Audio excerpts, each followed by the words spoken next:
Hi kids! Now, topic natin ngayon ay endocrine system. Starting off, ano ba ang endocrine? Endocrine glands pala, sorry. Endocrine versus exocrine glands. Yung exocrine glands, tinatawag siyang duct full. Kasi siya merong duct, yung exocrine.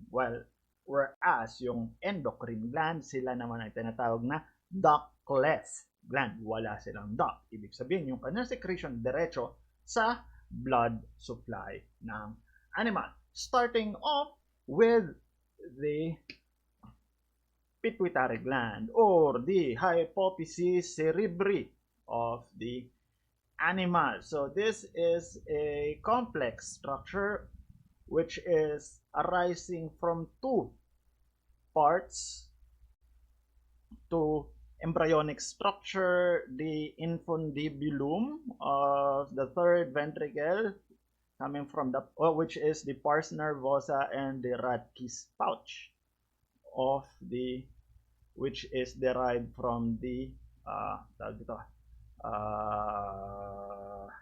ectoderm ng embryo. So this is the pars nervosa, yung pinkish structure na yan, and this is the the adenohypophysis and the neurohypophysis. Okay? Malinaw? Adeno, kasi, as you can see, more or less glands ang nakikita natin dyan. Dito, more or less nervous tissue ang ating nakikita dyan. Magsimula muna tayo sa adenohypophysis or the anterior pituitary. It has three parts: the pars distalis, pars intermedia, and the pars tuberalis. Itong malaking structure na nakikita natin na yan, yung iniikot ko, yung lahat na yan. So, yung lahat na yan is the pars distalis. Kaya nga distal, towards the end ng ang pituitary gland kasi para siyang isang fruit. May stalk, may fruit. Okay? Yung fruit itself, yung bilog, asan ang aking plate?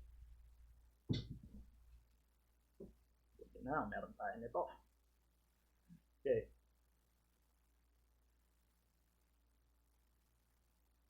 Yung proximal part, yung nasa taas, that's the brain. Okay? So, siya yung distal part. Siya ay bulbous. Tuwin natin siyang bulb.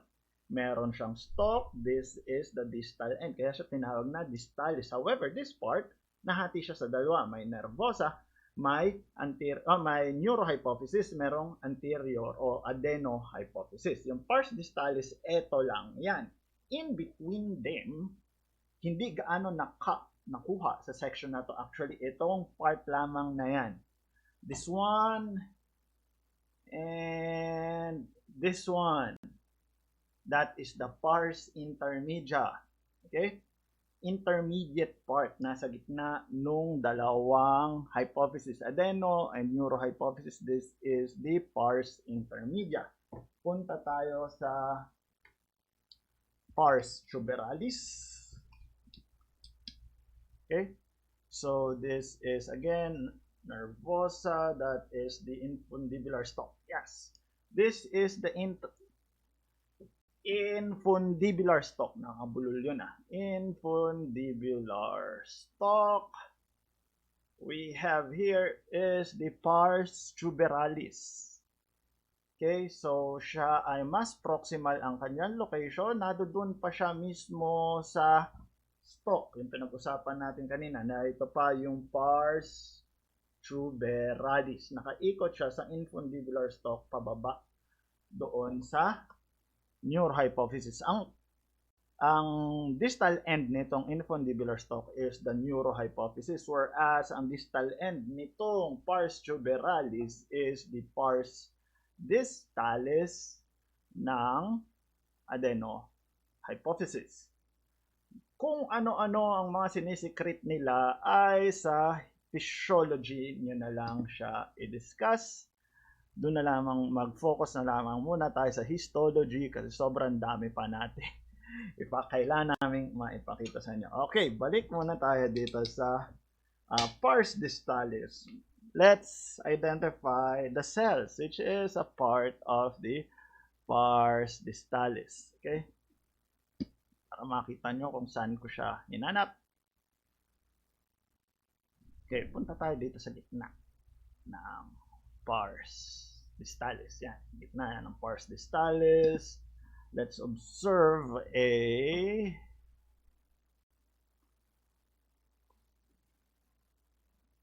under a higher magnification.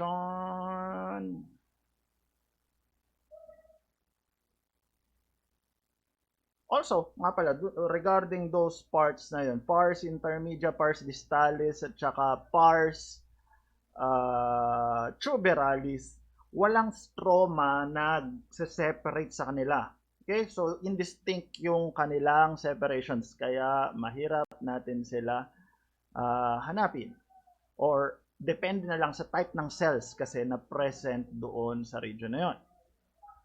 Now, as you can see here, may nakikita tayong mga orangey part, reddish part. So, those are capillaries na nandoon sa adenohypophysis itself kasi nga secretion nila ay direct to the blood system, to the capillaries. Okay? Now, we have two types of cell. Chromophils at saka chromophobes. Phils meaning love. They love stain. Chromophils. Chromocolor. Stain is a color. Kaya chromophils, sila ay nag-i-stain. Such as this one. These are basophils. So, sila yung beta cells na makikita na, so again, beta cells na makikita natin dito sa pars distalis. We have a lot of beta cells. They stain darker. So these are blue. So actually blue yan doon sa mas newer set ng sections. Then we can find some acidophils. Acidophils yung pinkish. Relatively mas mababa yung kanyang stain na nakikita dito. So those are acidophils. Okay? Sila naman yung alpha cells. Alpha cells. Okay? So, tingnan natin dito.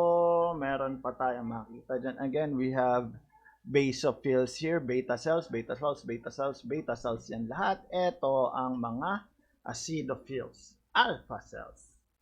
Okay? Alpha cells, these are group of alpha cells. These are group of beta cells. Maghanap naman tayo nung mga chromophobes. Chromophobes, ibig sabihin, hindi sila nag-stain or they stain poorly. So, ang makikita lamang talaga natin sa kanilang structure ay kanilang mga nucleus such as these. Kita niyo siya? Nucleus lamang halos yon. This one is lightly staining and also a nucleus which is lightly staining. Na-appreciate nga lamang natin is yung nuclear membrane niya. May nucleolus sa loob. So those are chromophobes. Ang nakikita naman natin sa kanila ay yung nucleus lang. They would appear as studs. Dikit-dikit yung kanyang nucleus such as this one too.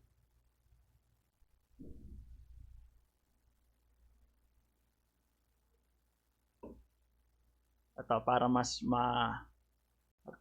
appreciate nyo, mas magandang section to. This one are chromophobes, yung maliliit ang kanyang nucleus. Ito, ang ganda itsura. This one is a basophil, a beta cell. Kita nyo, may ma-appreciate pa tayong granules. This one is a alpha cells. Okay, acidophil sila. Okay? Sila ang na-appreciate natin mga cells na doon sa loob ng pars distalis. Okay? Malinaw ngayon, punta tayo dito sa pars intermedia. So, yung pars intermedia, again, intermediate part lamang siya ng intermediate part lamang siya ng dalawang hypothesis, the neuro and adeno hypothesis. What we can find ay mga cuboidal cells na this one, nagla-line. So these are some cuboidal cells. As you can see, cuboidal cells sila. So nasa gitna sila ng pars distalis and the pars nervosa. This one, may mga secretion sila na feel yung kanilang gitna. Ito, natanggal lamang ng colloid. Tingnan natin yung isang follicle na merong lamang colloid. This one is a follicle na meron siyang lamang colloid. So this one is the pars intermedia ng animals. Now, in the pars tuberalis, tingnan natin yung structure ng pars tuberalis. Ang gusto ko lang pakita sa inyo yung kanyang kulay. More or less, it is reddish in color kasi it is highly vascularized. Etong nasa gilid na yan, so nauubos, napapanis na yung stain, periphery na siya ng tissue, kaya brown ang color niya. Pero kung titingnan natin itong pars intermedia, makikita natin, panay, red blood cells siya, meron siyang maliliit na capillaries. So, hawakan ko na nga ang, so this one, so those are RBCs. This one are RBCs. Okay? In between the cells of the pars tuberalis. So this one is a blood vessel. Kaya kung titingnan natin siya under a microscope, mas magmumukha siyang reddish yung pars tuberalis. We can also see some colloid-filled follicles here. May follicles pero wala siyang lamang colloid. Tingnan natin. O nga, walang mga lamang colloid. So those are just blood. Meron ulit tayo nakikita dong capillaries. Ito, may follicle na may lamang colloid. Okay? So that is for the pars tuberalis. Punta na tayo ngayon sa pars nervosa or the neuro hypothesis. Sa neuro hypothesis, these are actually a modified nervous tissue coming from the hypothalamus. So siya nagsisecrete ng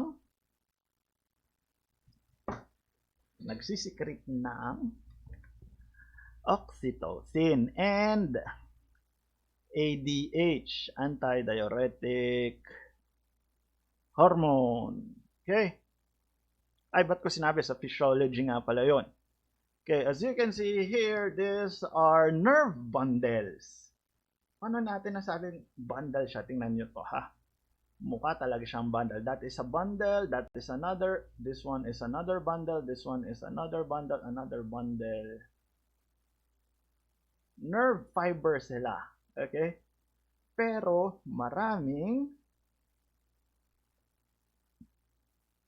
capillaries. They are interspersed with capillaries. Tingnan natin siya under a higher magnification. Dito pa lang, kitang-kita na. Those are red blood cells.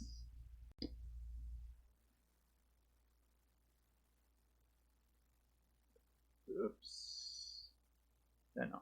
So, those are red blood cells. Yung mga yan, yung mga pula na yan.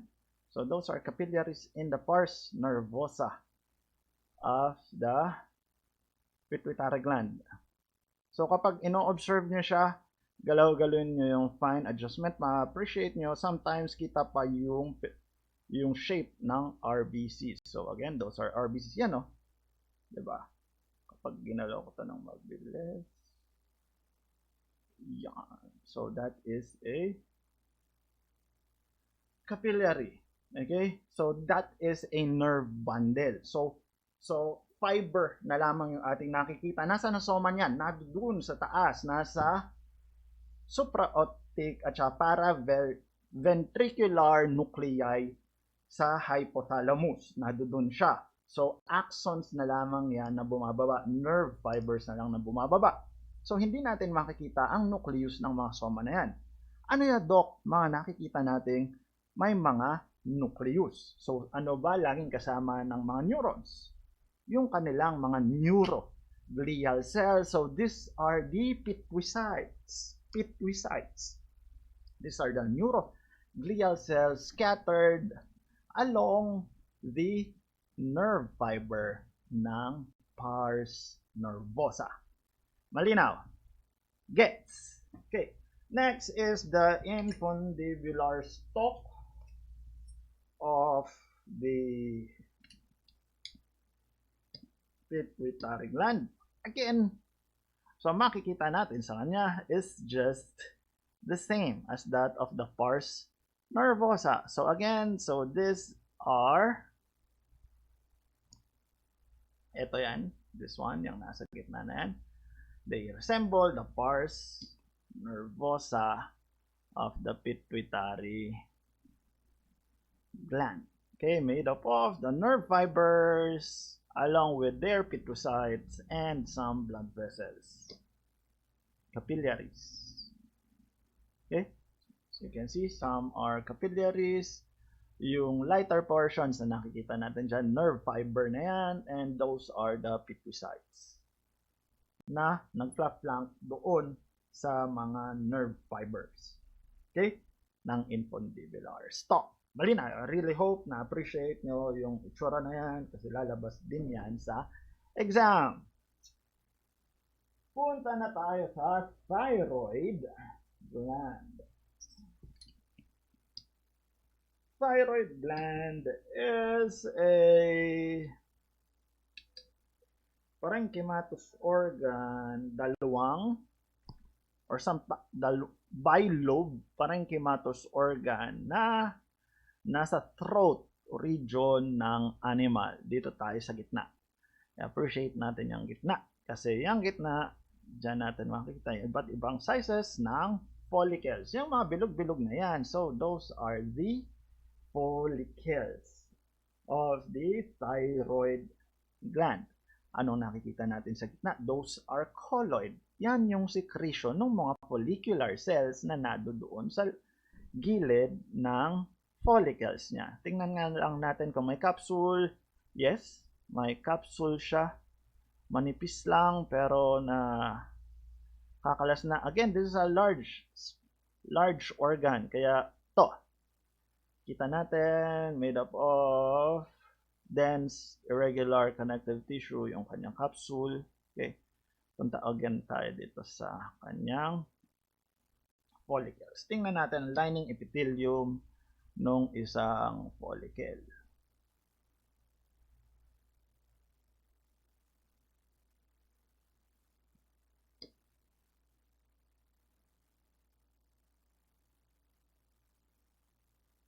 Okay, so these are the lining epithelium of the follicle.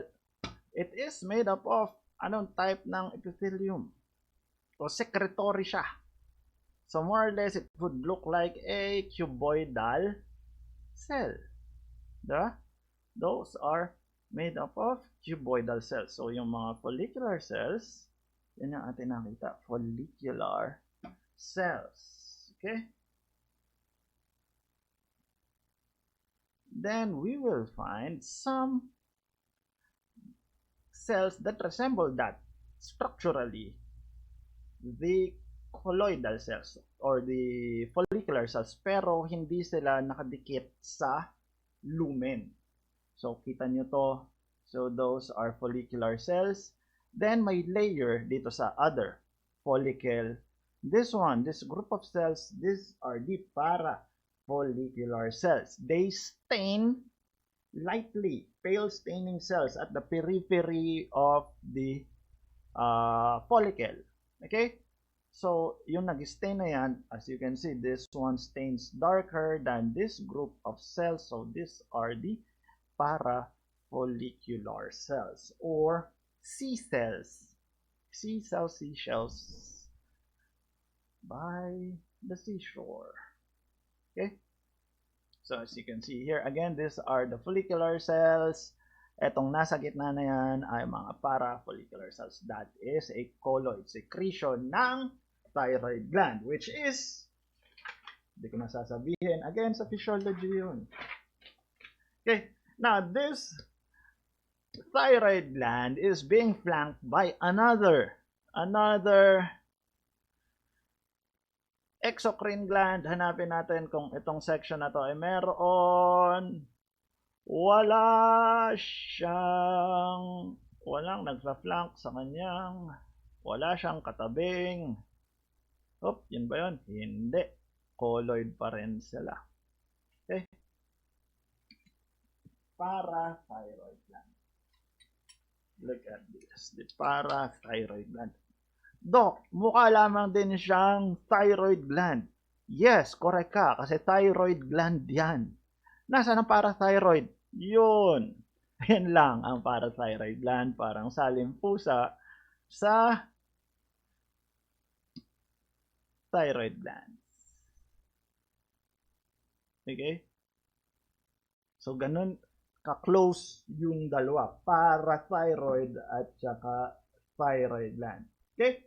So, these are ovoid masses flanking or adjacent to the thyroid gland. Sometimes it is actually embedded sa kanyang capsule. Tingnan nyo itong capsule nitong thyroid gland na to. This is a thyroid gland capsule. Capsule na din to, nasa gilid. Look, same type of tissue. Nakapasok na siya doon sa capsule. Parang nakikikumot na tong parathyroid gland. But as you see, in its structure, magkaiba sila ng parenchyma. Tingnan natin si parathyroid gland.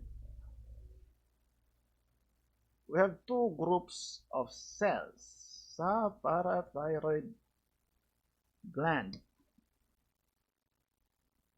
The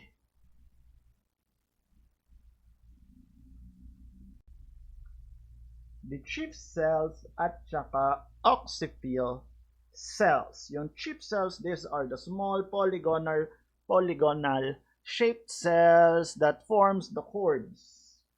Tightly packed cords or clusters of the parathyroid gland. Yan. Yung karamihan ng nakikita natin na yan. So, those are the chief or principal cells. Nasaan ang occipital cells? Yang singly na iba ang kanyang itsura. So, those are the occipital cells. They are larger and acidophilic cells found singly in the parathyroid gland. Anong sinisecrete ng parathyroid gland? Parathormone. Diba? Napakadali ng endocrinology. Favorite subject ko yun. Endocrinology. Di ba? Anong secretion ng parathyroid gland? Parathormone. Hormone sa parathyroid. Nasa pangalan niya na mismo. Diyos ko po, magkakamali pa ba naman kayo? Okay? Again, we have the chief cells and the larger. Nucleus lang kasi nakikita. Dok, maliit eh. Nucleus lang yan. Yan yung buong cell. Okay? For the occipital cells. Dok, hindi na siya acidophilic. Yes, kumupas na kasi yung eosinophilic stain. Ang nakikita na lang natin is basophilic stain. Kaya hindi na natin makita yung reddish part, only the darker parts, which is the nucleus. Next is the adrenal gland. Adrenal gland is again a complex gland. It is made up of, yes, considering it is still a complex gland. Kasi, pero kung tutusin, unlike that of the asbay, magkaiba nga pala sila ng kanyang embryonic origin. Ayoko na magsabi, hindi naman nagtuturo ng embryo. Okay, so we have the cortex. This is the adrenal cortex and the adrenal medulla. Nasa loob yung medulla, nasa labas ang cortex. Si cortex siya ay adrenal cortex is an endocrine gland. It is a parenchymatous structure. As you can see, may makapal tayong capsule na makikita dyan, made up of dense irregular connective tissue. Malapit siya sa kidney, kaya marami tayong nakikita ang adipose tissue. Punta tayo dito sa kanyang cortex, dito sa region na yan. Okay, kahit dito lamang sa scanner, kitang-kita na natin yung tatlong population ng zones or cells. Kasi yan lamang naman ang bumubuo sa mga zones na yan. Etong nakikita natin yan, mukhang granules, darker staining. Sila ang zona glomerulosa. Okay? Zona glomerulosa. Okay? So this is the zona glomerulosa of the adrenal cortex. Yung lighter staining na nakikita natin, that is the zona fasciculata. Bakit siya lighter staining? Kasi marami siyang vacuoles. Hindi kayo naniniwala sa akin. Tingnan natin to. Under a higher magnification. Pwede pa sa see? Tingnan nyo yung kanyang cytoplasm. Parang studded with vacuoles. So those are the zona fasciculata. Yang mga structures na yan ang mga spongiocytes. So they would look like stackable cells then with sinusoids in between them. So those are sinusoids. Kita nyo yung space na yan? So those are again sinusoids na makikita natin sa zona fasciculata. Again, zona glomerulosa, zona fasciculata. Asan yung isa? Zona reticularis. Etong darker staining which forms like a network in the zona, in the cortex of the adrenal. So that is the zona reticularis.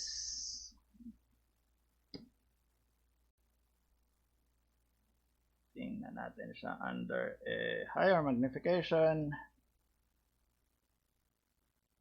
So that is the zona reticularis in the adrenal cortex of the adrenals. Okay? Punta naman tayo sa adrenal medulla. These are postganglionic nerve fibers.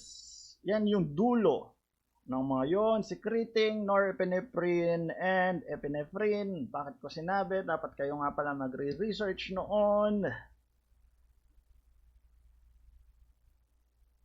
So, as you can see here, we have vacuoles or sinuses. That is where kung saan nare-release yung norepinephrine, the adrenergic hormones na makikita natin dito sa adrenal medulla. Madaming capillaries dito sa region na yan kasi immediate. Kaya immediate yung action ng adrenergic hormones, which is norepinephrine and epinephrine. So, mas maganda ang kwento niyan kapag nasa endocrine physiology na kayo. Okay?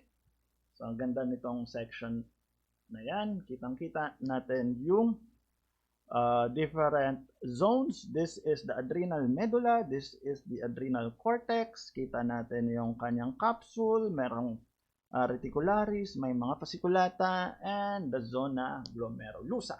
So, that's it for the endocrine system. See you, kids!